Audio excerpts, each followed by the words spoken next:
It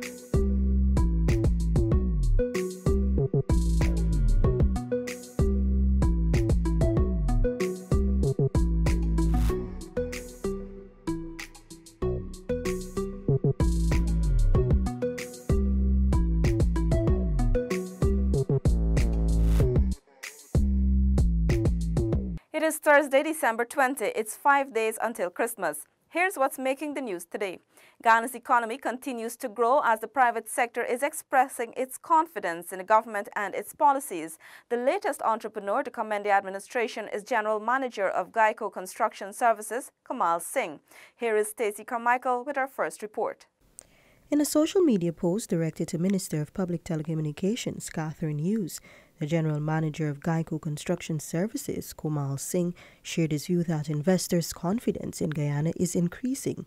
He believes that wealth is now being equitably distributed across the country, which will see an increase in businesses. Reference was made to the number of cars being imported and driven on our roadways. The Guyana manager lauded the many housing and infrastructure projects implemented by the coalition government thus far. While he pointed to a number of areas still to see improvement, Singh stated that many of the government's initiatives have proven beneficial in the long term. Cheaper energy was highlighted as one of the areas. However, he said these and other developments cannot happen overnight. He further commended the government for taking steps in the right direction. The Guyana Construction Services executive also noted that as the coalition administration continues to implement its various policies and open the market to foreign investors, many major projects such as a new Demerara Harbour Bridge and an improved transportation network can become reality sooner than anticipated. Only recently, during the 2019 budget debate in the National Assembly, Attorney General and Minister of Legal Affairs Basil Williams said investors are flocking Guyana. He noted too that the Deeds and Commercial Registry has been providing registration for businesses for both local and international investors. Data from the registry has shown that persons have been showing tremendous interest in Guyana. For local companies, applications stand at 418, foreign companies 16, new business names 9,813, while a total of 8,619 business names have thus far been renewed. For InfoHub, Stacey Carmichael. Thanks, Stacey. In our next report, we hear that Guyanese of every stratum have also registered their support for the coalition government as it prepares to defend its record through debate in the National Assembly tomorrow against the opposition PPP. Alexis Rodney has more. Cheryl Sampson, an executive member of the National Congress of Women, presented the successes of women across Guyana as one of the many societal transformations that took shape since the coalition took office.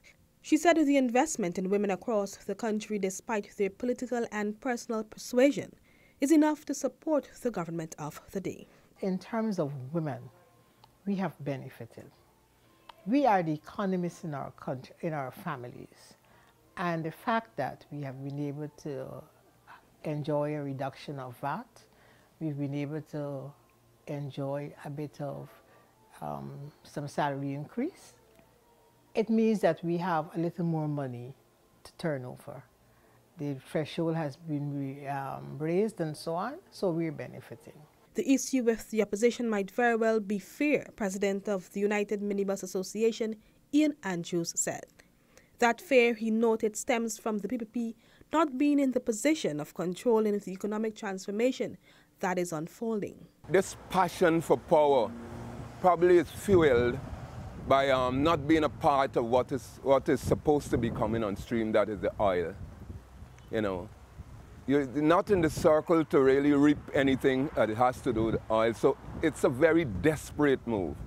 Coming to the defense of the Guyanese youth was the national chairman of the Guyana Youth and Student Movement, Ryan Belgrave. Speaking on behalf of all the young people, because as I say, I represent a youth organization, we are confident that the only administration at this time to bring these progress and development needed by young people is the APNU AFC administration.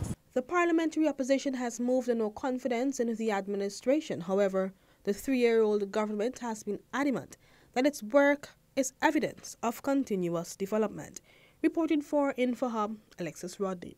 Minister of Foreign Affairs Carl Greenidge says money spent on legal fees in Guyana's case against Venezuela over Essequibo is worth it. The minister was at the time addressing the media at the end-of-year press briefing.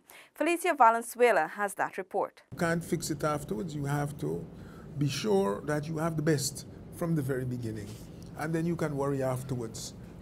If you look at the resources at risk, you will see that this is a very, very important issue, and it really doesn't behove us to be spending too much time arguing about 10 cents extra in order to get the legal skills we need.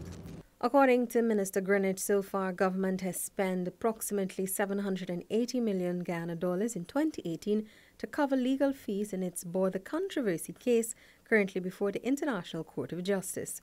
Money spent thus far is from the US $15 million, which was set aside from the US $18 million signing bonus given to the government by ExxonMobil. Minister Greenidge says the ICJ would decide on jurisdiction after February 2019. The case is before the ICJ. You would have received the reports which have, at this point in time, everything has been done that was supposed to be done, and it is for Venezuela to decide whether it will respond to our memorial, and if it does, it has to do that by the end of April 2019. Venezuela renewed its claim to two-thirds of Guyana's territory after U.S. oil giant ExxonMobil announced the first of many oil finds in 2015.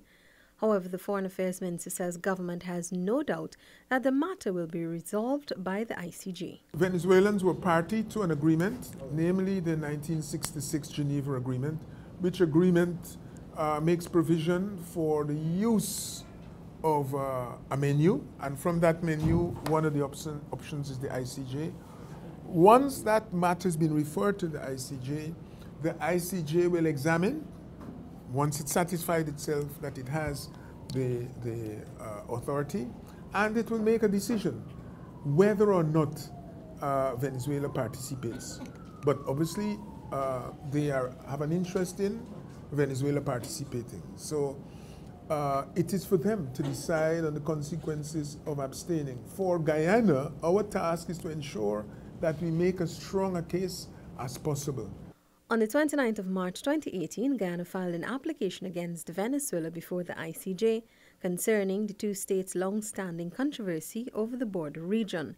This application was filed after the UN Secretary General decided on the 30th of January 2018 that the matter between Guyana and Venezuela should be submitted to the court. A decision by the ICJ would be the final act in a dispute which has long divided the two neighboring countries. Reporting for InfoHub, Felicia Valenzuela.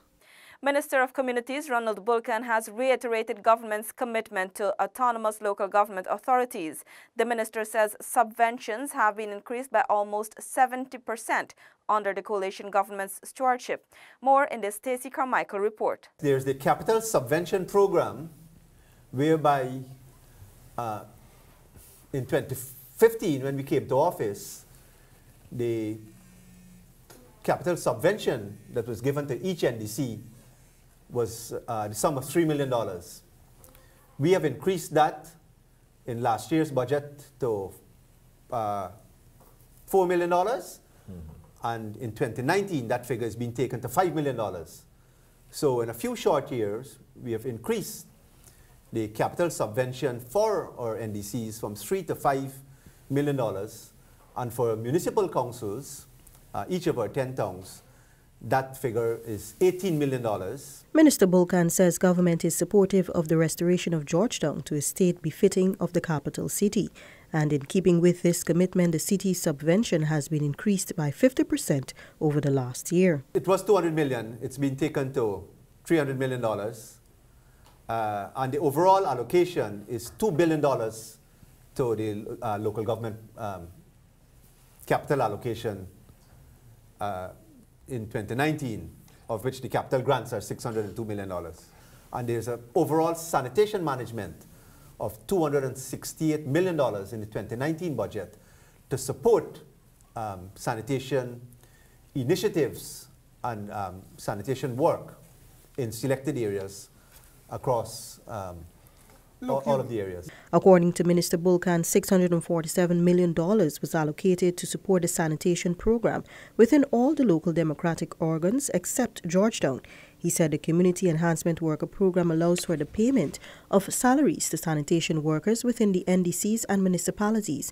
This program allows for the payment of a stipend of $25,000 monthly for 20 hours of work of sanitation workers on a part-time basis. For InfoHub, Stacey Carmichael. Still to come, good news for BCGI as U.S. announces plan to lift sanctions on parent company Rusal. Stay with us.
The future of Guyana has never looked better. Our nation is on the cusp of a development program like never seen before. While Guyana is now emerging as an energy giant through the discovery of massive reserves of oil and natural gas, it is your government's intention that the huge benefits emerging from this will go where it matters most, to you, the people of this beloved country. There is a surge of confidence in the way Guyana is governed once again, and the level of investor interest is unprecedented. Guyana is poised to become the breadbasket of the region, and the pace at which this nation will grow through prudent fiscal management will be nothing short of impressive. But more than anything else will be the way every Guyanese, regardless of color, class, or creed, becomes a part of this historic period of national transformation, sharing in the wealth and well-being of it all as one Guyana. Welcome back. Good news on the horizon for Bauxite Company of Guyana Incorporated, BCGI, and subsidiary of Rusal, following news today that the Trump administration is ready to remove the sanctions on the Russian-owned and world's second-largest aluminum company. Details in the Stacey Carmichael report. According to a report published in Bloomberg, the announcement comes after an agreement was met to significantly reduce the owner, Oleg Deripaska's stake to below 50%. While his property will remain blocked, the report stated that the U.S. Treasury Department intends to remove financial restrictions on Rusal. The move is expected to take effect in 30 days unless it is blocked by Congress. Rusal Guyana is a majority stakeholder in BCGI and a subsidiary of Rusal. The coalition government had established a task force back in April when the sanctions were imposed to ensure that workers here are not adversely affected. Once the financial restrictions are removed from the parent company by the U.S., it would mean that hundreds of jobs can be saved locally. The U.S. Treasury Department had said Deripaska was the intended target of the sanctions imposed on associates of Russian President Vladimir Putin. Rusal is among the largest companies the U.S. has ever put on its sanctions designation list. The value of the aluminum producer has declined by more than half from $9.2 billion more than 7 months ago. According to the report, Rusal, in a statement today, said it will do everything necessary to return the company to regular working conditions. Aluminum markets spun into chaos after the sanctions against the companies were announced. Sanctioning the world's largest aluminum supplier outside of China threatened a worldwide shortage of the metal, the report stated. The local task force is a cautionary measure implemented by the government of Guyana and includes Finance Minister Winston Jordan, members of Parliament Jermaine Fugera and Odwin Rutherford, General Secretary of the Guyana Bauxite and General Workers Union Lincoln Lewis, and the Department of Labor. For InfoHub, Stacey Carmichael. The Ministry of Public Infrastructure has announced that there is an extension to Water Street in the city of Georgetown. An official gazette dated November 30, 2018 states that the schedule of the act, amended by the addition of the list of public roads appearing under the city of Georgetown, now allows for the road known as Water Street to commence from Battery Road, where it intersects with Water Street, and extends in a southerly direction to Princess Street for a distance of 1.5 miles or 2.4 kilometers. The order was made by Minister of Public Infrastructure David Patterson, under whose portfolio such an order can be made.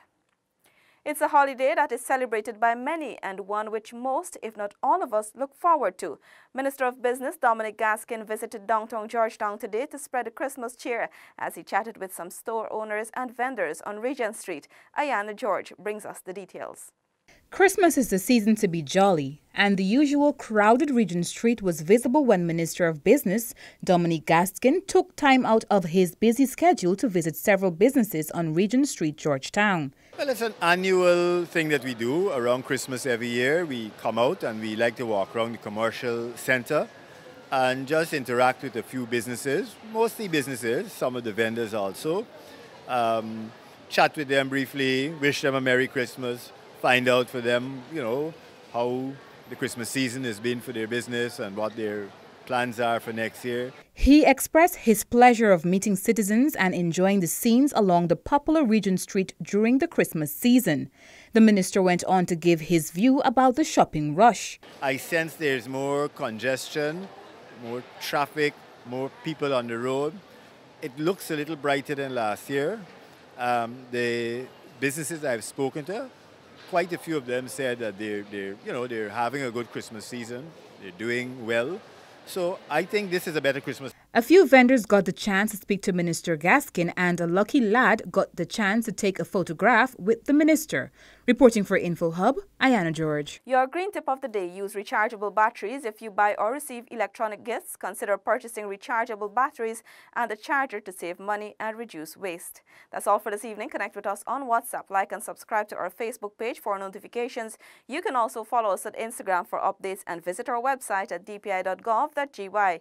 Your bridge and weather reports are up next. Goodbye.